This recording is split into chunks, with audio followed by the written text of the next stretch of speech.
আজকে mother's day. আমি সকল মাকে জানাই হ্যাপি মাদার্স ডে। আমি আমার আম্মাকে নিয়ে একটু বলতে চাই। আমার আজকে এই স্বপ্ন পূরণ, আমার পড়াশোনা, আমার সাফল্য, আমার জাপানে আসা, সব কিছু এটা সম্ভব হয়েছে আমার আম্মার জন্য। মানে আমি আহ, একটা জিনিস আমার আম্মার কাছে চাইছি, যেটা আসলে জমিনে আছে, মানে পৃথিবীতে এক্সিস্ট করে, সেটা যেখানেই থাকুক না কেন, তার যত কষ্টই হোক না কেন, আমার আম্মা আমাকে দিছে। আমি এটা বলতে পারবো না যে এমন একটা জিনিস চাইছি যেটা আমার আম্মা আমাকে দেয় নাই। সব কিছু, যে মানে আমি যেটা চাইছি তার পছন্দ না বা সে সেটা চায় না, তারপরও আমার ভালোর জন্য সে সেটা মেনে নিছে, এরকম অনেক কিছুই আছে। আসলে মায়ের ঋণ কখনোই শোধ করা যাবে না। আমার আম্মা আমাকে বলতো যে অনেক ছোটবেলায়, যে আমি তোমাকে একটু বেশি ভালোবাসি।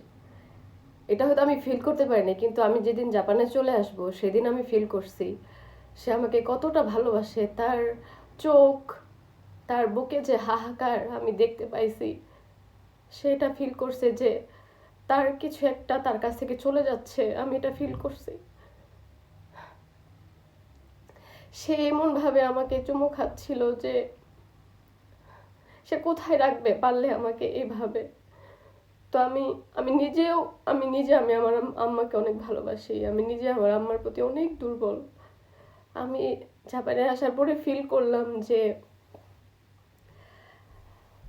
আমি যদি বুঝতে পারতাম যে আমি এতটা মিস করব আমার আম্মাকে, বা এত কষ্ট হবে আমার আম্মার জন্য, আমি হয়তো বিদেশ পাড়ি দিতাম না, বা যত বড় যোগ্যতাই হোক, পড়াশোনা হোক, জব হোক, আমি আসতাম না বিদেশে। আমি হয়তো আমার আম্মার কাছেই থাকতাম। তবে এটা দরকার ছিল। আসলে দূরে গেলে বোঝা যায় আসলে আমরা কাকে কতটা মিস করি, ভালোবাসি। আমার ফ্যামিলিতে আমার বোন আছে, আমার ভাই আছে, ওরা আমাকে এত ভালোবাসে। মানে আমি বড়, ওরা ছোট, অথচ আমি বেশি ইমোশনাল। আমি একটু কিছুতেই কান্না করে ফেলি বা ওদের ফোন দেয়, ওরা আমাকে বোঝায়, ছোট মানুষ তাও বোঝায়। মানে আমার স্বপ্ন পূরণের জন্য আমার মাকে অনেক বাধাগ্রস্ত হইতে হয়েছে। আমার বাবা অনেক কিছুই মানতে চায় নাই, যেটা আমার আম্মা আমার বাবাকে বুঝায় বুঝায় আমার স্বপ্নগুলা পূরণ করছে। তো আমি সবসময় আমার আব্বা আম্মার কাছে কৃতজ্ঞ, আমার আম্মার কাছে বিশেষ করে। তো আমি এটাই বলবো যে আমার আম্মা, মানে তুমি যেভাবে আমাকে ভালোবাসো আমিও তোমাকে ভালোবাসি, সব সময় ভালোবাসি।